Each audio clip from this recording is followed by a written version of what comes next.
People in our own backyards are hurting. There are insecurities around food, economics, mental health, access to justice, healthcare, and our society continues to become more divisive. But there is hope. Right here in Chicagoland, there are people and organizations who are on the front lines, working to bring about positive and transformative change. Each week, we're going to meet some of these agents of change and examine how they are spurring innovative ideas and finding solutions to push our society forward in a more just direction. I'm Sufyan Sohel, and this is Change Agents. Since August, Texas Governor Greg Abbott has sent thousands of migrants to Chicago. Governor Abbott began this drop-off policy to protest the Biden administration's border policies. Upon arriving and being processed at the Texas border, migrants are then sent to northern cities, including New York City, Washington, D.C., and Chicago. Upon reaching their destinations, these migrants remain in the country for months or even years while they fight their deportation and asylum cases in court. The challenges faced by those newly arriving into the United States remain daunting as they navigate economic, legal, and social issues. While city and state leaders have initiated a rapid response to situate the migrants, immigration activists and organizations still feel that efforts to shore up social services amount to emergency triage, not long-term solutions. And what happens once the migrants arrive here is unclear, as immigration law applies to people differently depending on their circumstances. Tonight, I am honored to have two rock stars working in this space. My first guest is Idalia Flores, Program Manager at the Illinois Coalition for Immigrant and Refugee Rights, or ICER. Idalia, thank you so much for joining us tonight. Thank you so much for inviting us. Of course. First off, tell me what's going on. What's going on with these buses? Why are they coming here? Why Chicago? Just tell me what you know. Well, I'm Chicago, and it's a welcoming city. The state is a welcoming state. And so the Governor Abbott has been creating a crisis by sending buses of asylum seekers to Chicago and other welcoming cities and states. How many have arrived so far in Chicago? As of today, 3,400 people have arrived to Chicago. Wow, and more are expected to come. Yes, more are expected to come. These are the numbers of people who are coming on the buses. There's also individuals that are still making their way to Chicago as well. So once they arrive in Chicago, what happens to them? Unfortunately, the location on where the buses arrive is undisclosed by Texas. So the city finds out where the bus will be dropping off the people. Then they take them into a shelter. They do intake and they do health screenings just to check how people are doing. Sure. You know, they have been coming from Venezuela mostly, and it's a long way here. Do you know how long that bus ride is? No, okay. I'm not right now. Yeah, okay. So how are these people feeling? Have you talked to any of these people as they come out of the bus? Like, what's their thoughts? Is there confusion? Is there gratitude for being in Chicago? What's going on? I think it's a mix of both. Sure. When people first arrive, they are met at a center where they do the intake. I think they're just trying to figure out what's happening and what the process is. Then they're taken into a shelter. And then after that, they are being put in hotels. So 3,400 since end of August of this year, and more on their way. You said mostly from Venezuela. Why are they choosing to come in such large numbers to the United States? You know what has been going. You might know what it has been going on in Venezuela. No, please do tell us a little bit about what's happening in Venezuela. There's a lot of things happening in the country, but more specifically, the economy is a little bit destabilized, and people are looking for a better life for their kids. People are looking for jobs. People want to provide for their family. So they see the United States as a country where they can find that for their community, for their family. So they are coming here. So just the American dream of finding more security, safety, and opportunity. Yes. And, that's why they are coming. That's why many immigrants continue to come to the United States seeking that safety. Common theme for a lot of people who try Yes. to come to the United States. Absolutely. So, as part of the organization, what's your role and the organization's role when it comes to these migrants? So ISER was one of the first few organizations that got together and started working in collecting donations and start getting volunteers to go and assist the people that is arriving in the buses. Right now, recently, we're working with immigrant family resource organizations that help people apply for benefits and case management to provide that support. So, what sort of case management, what sort of support do these families need when they arrive? Once the families arrive, there's a lot of support that they need. It can be medical. There's a lot of children that are coming with their parents as well. So a lot of the support initially when they first arrive is just checking what medical needs they have or what medicine they need.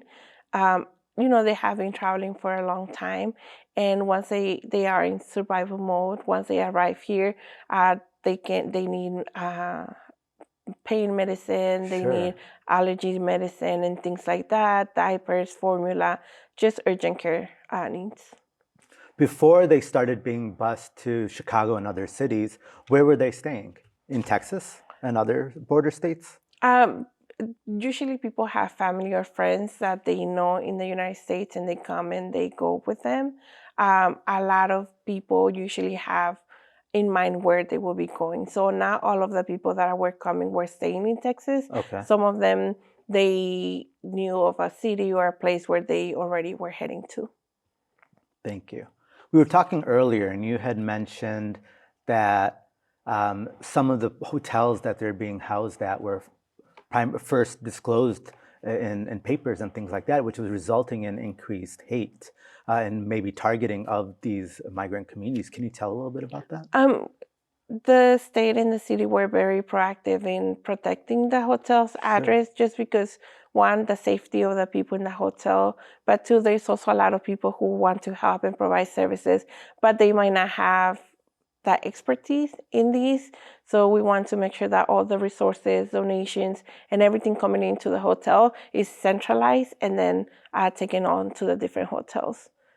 Oh, okay. That's fascinating. So you're working with a lot of partners, Yes. organizations on the ground, Yes. I see a lot of mobility and excitement and love coming out from organizations wanting to support this issue. So who are some of the others who are helping provide food and clothing and maybe job opportunities and other things? So a lot of the other organizations working with the state. So it's a little bit difficult to explain just Sure. because there's a lot of organizations playing very important roles. Okay. We have the state, the city, and some city and state agencies that are helping coordinate some of the work that is going on. And then we have also partner organizations who are helping with that case management in the hotels throughout the city. So we have about 15 organizations right Wow. now Okay. that are assisting with case management and support at the hotels. That's wonderful. I know in talking to a lot of different organizations, there is this just desire to give back Yes. and to help and support. And part of who we all are in this Yes. country is we're all from immigrant backgrounds, and and we've all experienced hate and isolation in some way or not. Yes. And it's maybe a responsibility to open our hearts to those that are newly arriving and facing issues. And that's one of the things that we're working is to welcome these migrants because they have had a long path and we want their humanity to be respected as any other person will want. And I think that's what I say and other partner organizations in the state are playing a very important role in. I love it. So you told me also that you've been with ICER now 5 years. Yes, about 5 years. Yeah, congratulations. Thank and you. What keeps you doing this work? What brought you to this work? What wakes you up every morning being like, yes, I'm excited to do my job today? I'm an immigrant myself. I came from Mexico when I was 11 years old, undocumented. I was able to fix my status, but I do know that there's a lot of work that needs to get done for the immigrants that are coming after or ourselves. And getting a path for them that is better than what we had, and just continue to work and build those It's so things for great. people who Your are work coming. is so important. I thank you so much for joining us today. We'll be right back with our next guest, Luis Gutierrez, Executive Director of Latinos Progresando.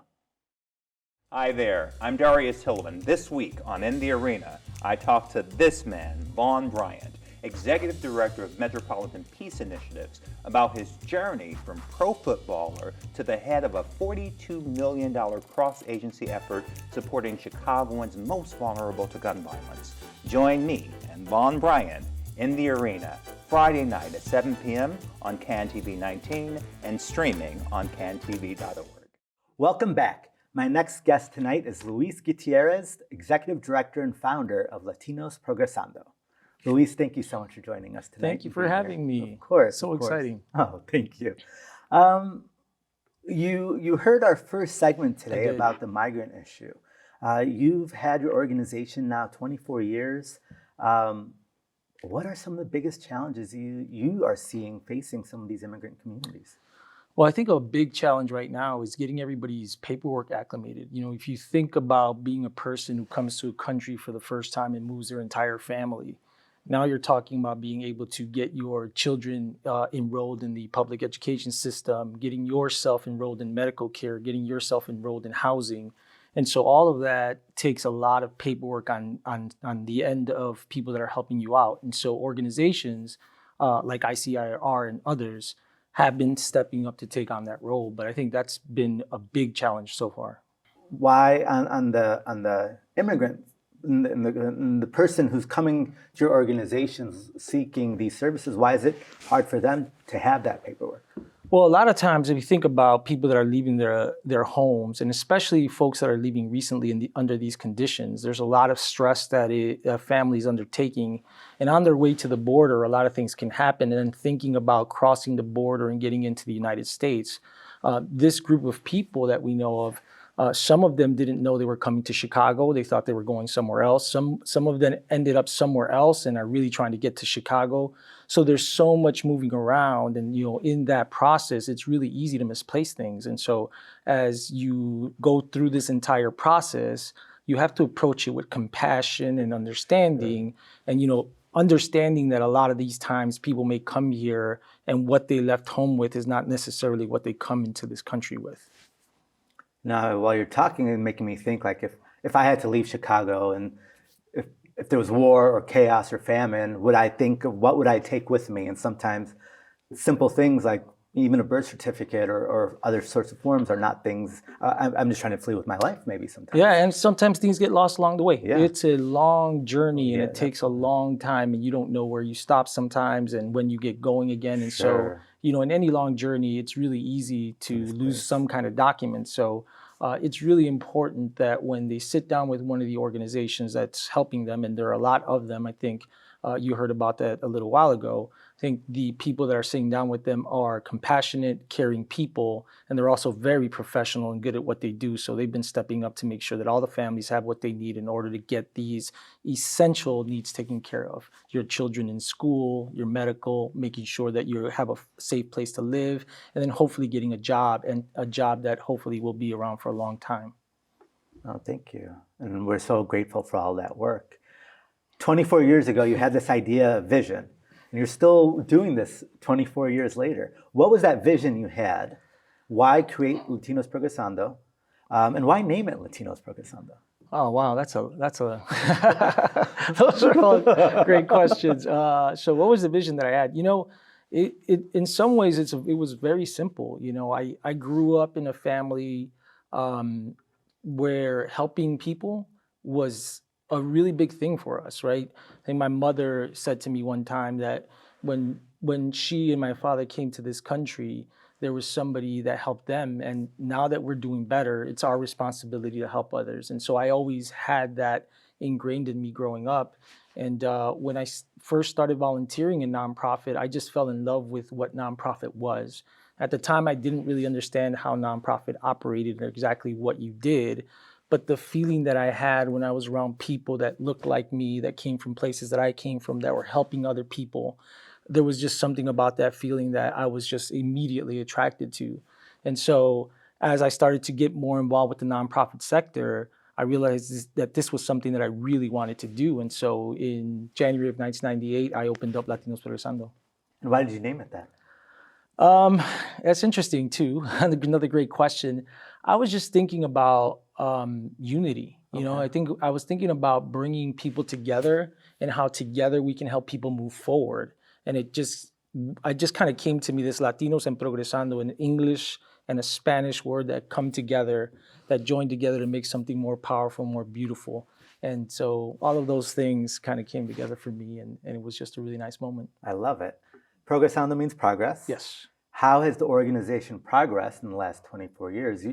Your focus is legal services. Yes. Talk a little bit about that. So we've grown a lot in the last 24 years. And so we started off doing immigration legal services, which is still a main core of our work. Sure. But in addition to that, we've also expanded to do other things. We're doing a lot of collective impact work in our neighborhood right now. So we are the backbone agency to the Marshall Square Resource Network, which brings together about 45 organizations that focus on issues of health, education, peace initiatives, and community response initiatives. And basically what we do is we bring organizations together to figure out how together we can bring more resources to families in our area around those topics. In addition to that, we've been doing a lot around the Mexican community. And so we launched Mex Talks 10 years ago. It's a platform to raise the voices of Mexican people in the United States and the contributions of the Mexican community in the city of Chicago. Well, I've been seeing a lot of shirts that say Mex Talks on them. Yes. Okay. Now I know where that comes from. So we'll go back to legal services briefly. I saw on your website that you're servicing people from over 40 countries. Yes. Are they all Spanish speaking or Most of broad them range? are. Okay. I mean, but we do have families that come to us from Poland. We have families that come to us from India. We're working with a Haitian family right now. So they really come from all over the world, although the majority of them do come from Latin America. Okay. And what's the biggest pressing legal needs that you're seeing? Right now, citizenship is huge. I think a lot of people really want to get involved in becoming citizens so they can more actively participate in what's going on around them. And of course, a lot of people are really interested in getting out the vote. And so citizenship has been huge. But family reunification in general has always been big. When you come to this country and you're able to legalize your status, I think the first thing that you think about is, what about my family? That may be your spouse, your child, or your parents. And so there's always been a huge need for people that can go somewhere where they can trust somebody and talk about their situation and then reunite their families as soon as possible. I love that. I know when my own father came, he came via one of his sisters, and then they brought back several other brothers and sisters and cousins. And it makes a huge difference when you're here with your family, right? Because a lot of times you come here, you may only know one person. You maybe only know two people, right? And the first thing you want to do is be around your family. And so we have the opportunity to help people do that, and we do that as best as we can. Oh, that's so great. Now, we talked in the first segment about all of 3,000 plus migrants coming in from Venezuela and other countries. Many are being bused by the Texas. A lot of them, some of them may be undocumented. Some of them have a variety of legal needs that they need. All probably have some level of legal need that they need. So what are you seeing in terms of like the outreach from community organizations like yours to these migrants and others who just don't even know where to start when it comes to finding these resources? Well, I will say that I think one of the most impressive things in our city is our nonprofit sector. Sure. And in particular, when you look at organizations that work with the immigrant community, our organizations know how to move quickly and how to work together to get a lot done in a little bit of time. And so I think that the one thing, or one of the things that we have going for us, is you have organizations like ICER, the Resurrection Project, Onward House, Bryant Park Neighborhood Council, all of these organizations that are working with families that are coming over. But we're used to moving quickly with little bit of resources and making sure that we're getting out there to meet the basic needs. Now, the next step is to advocate with the city, a county, and the state to make sure that we get the resources that they need to live long, productive, and healthy lives. And so that's kind of the next step of what we're working towards. But I have to say, I'm always just extremely impressed with the way the nonprofit community in the city of Chicago comes together to help people. And would you say that's becoming more crucial? I feel we are becoming a more divisive society. People are being attacked based on where they're coming from, how they identify, their status of all sorts. So why is this work more critical than ever? I think in certain areas that's true. I Sure. think that people sometimes like to lead with fear. Okay. And they like to lead with fear for political reasons, right? I think what we see right now that's happening to these families, I mean, there are ways where you can do this in an orderly fashion that is not causing chaos. And I think right now part of the objective is to just have families go, like I've said earlier, you have families coming to the city of Chicago that didn't know they were coming here, or families going to other states that thought they were coming to the city of Chicago. That needs to be organized, and it needs to be organized in a humane way. And I think that's a big issue that we're dealing with right now. And so you have people that do lead by saying, hey, be afraid of immigrants, be afraid of what they're bringing, who's coming, et cetera. I think that's just a really bad way to look at helping people who are in a situation that really need support. And so, again, looking at the nonprofit community in the city of Chicago, I just am always awestruck by the fact that they come together with such compassion and such professionalism to be able to help families like this. And so, on the one hand, we know that we have people that are leading with fear, but we also know that there are many organizations in the city of Chicago and many people that lead with their hearts, and they put the professionalism behind that, which is absolutely amazing. That's so great. What are some of the biggest challenges you're facing as an organization? I think the nonprofit sector in general, one of the things that we're advocating for right now is how do you make the nonprofit sector a place where people want to come work and stay for a long time, for a career, if you will, and especially when we're talking about Black communities and brown communities. A lot of times what happens in our communities, because funding does not keep up with the pace of inflation and other salaries in other sectors, you'll have really intelligent people that want to do really great creative things. They enter nonprofit and they're here for some years and then realize that, you know what, I'm going to have to move to another profession because of things like wanting to buy a house, go on vacation, put my kids through school, et cetera. And nonprofits always seen as kind of this place where people come in and then they go on to work in philanthropy or government or corporate America.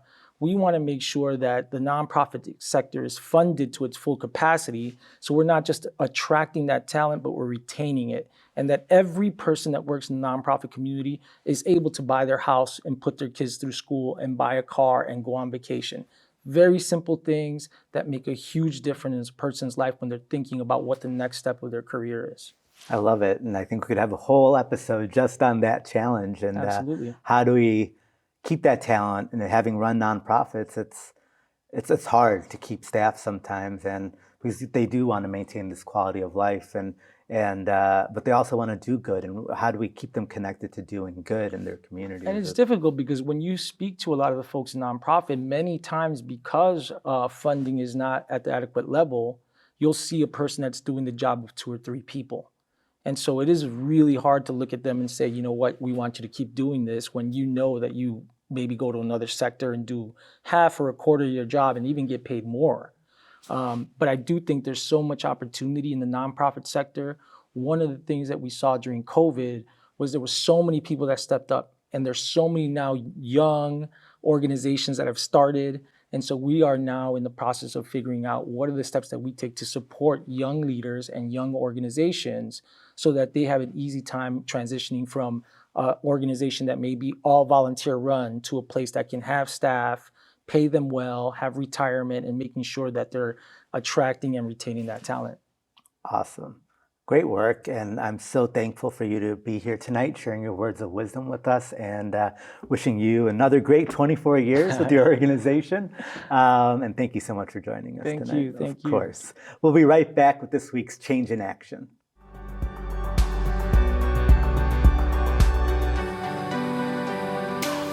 In this week's Change in Action, I am pleased to introduce you to Matthew Pryor, an attorney and activist in Chicago who was inspired to act on the onset of the travel bans and the continued legal needs of some of our most vulnerable communities. They would let us know what their flight information, what their loved one's flight information was, that they came in 3 to 4 hours ago and they haven't heard from them. And they're wondering what's going on. They should have heard from them by now. My name is Matt Pryor, and I am the co-coordinator of the Travelers Assistance Project, or TAP, and also the moderator for the Chicago Legal Responders Network.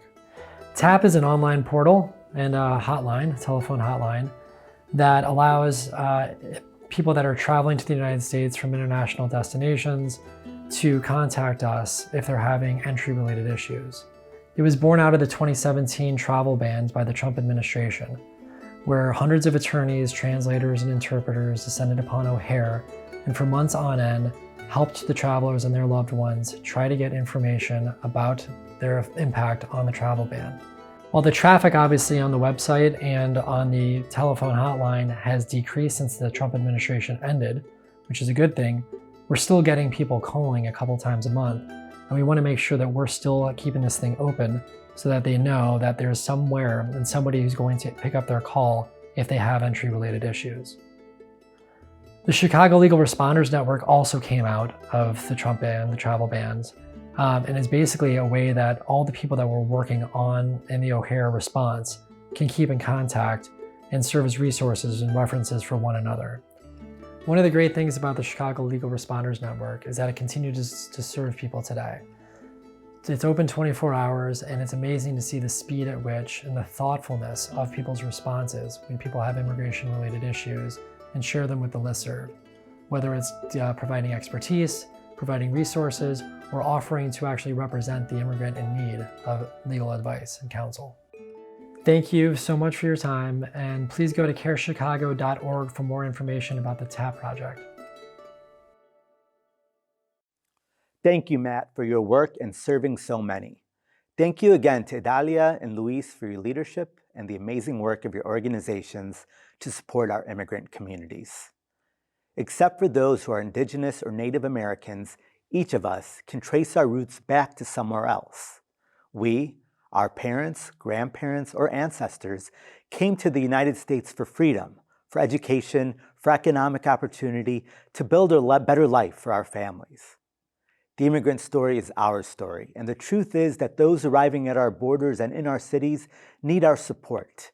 They need us to welcome them to our cities, to help house or feed them, to help them find jobs, to help them navigate the complexities of the U.S. legal system, and to stand up for them in the face of discrimination and isolation.